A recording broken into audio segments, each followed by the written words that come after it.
Merci, Madame Merkel, de nous faire le plaisir de venir aujourd'hui avec votre vice-chancelier, administrateur de la province France. Monsieur le vice-chancelier, j'aurais aimé pouvoir vous appeler Monsieur le Président de la République, par respect pour votre fonction, mais pas plus que votre prédécesseur, vous n'exercez cette présidence. Un président de la République ne pourrait pas dire « le souverainisme, c'est le déclinisme », comme vous venez de le faire, parce que le président de la République est garant de la Constitution française et que le titre 1 de la Constitution française est de la souveraineté. Un président de la République ne peut ignorer avec constance les intérêts de la France. L'intérêt de la France, ce n'est pas de se soumettre aveuglément à une politique décidée à Berlin, Bruxelles ou à Washington. Son intérêt et votre devoir, c'est de défendre sa souveraineté. L'intérêt de la France, ce n'est pas de donner ce spectacle affligeant d'une France à la remorque de l'Allemagne sur la question migratoire. Quand, dans un geste parfaitement irresponsable, la chancelière Merkel dit qu'il faut accueillir 800 000 migrants à bras ouverts, vous applaudissez. Quand quelques jours plus tard, elle suspend Schengen et veut maîtriser ses frontières, vous applaudissez encore. Donnant de la France l'image désolante d'un pays à la dérive, titubant sur une question pourtant si essentielle à la sécurité, à la prospérité et à la défense de l'identité de la France. L'intérêt de la France, c'est aussi de ne pas abdiquer face au docteur Schäuble quand se décide la politique économique du continent, alors même que cette politique est synonyme de chômage massif, de précarité et d'effondrement de notre système de protection sociale.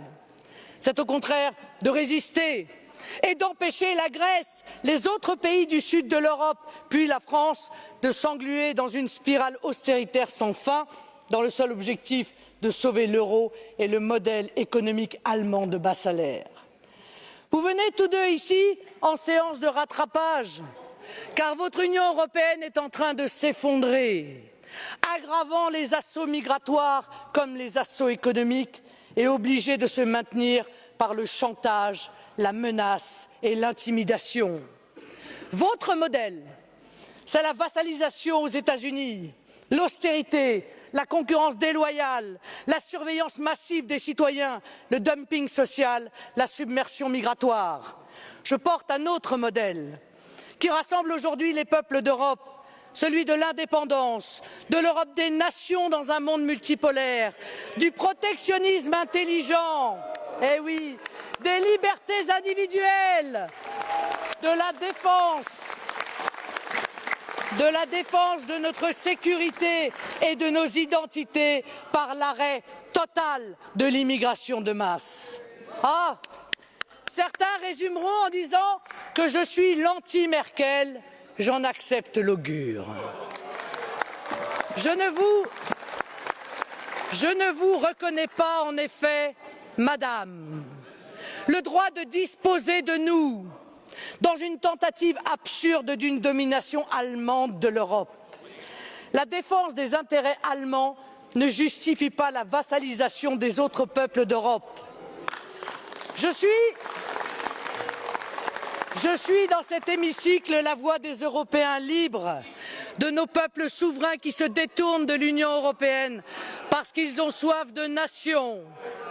Je suis la représentante du peuple français qui se détourne de vous, Monsieur Hollande, comme il s'est détourné hier de Monsieur Sarkozy parce qu'il a soif de France. Vielen Dank, Frau Le Pen.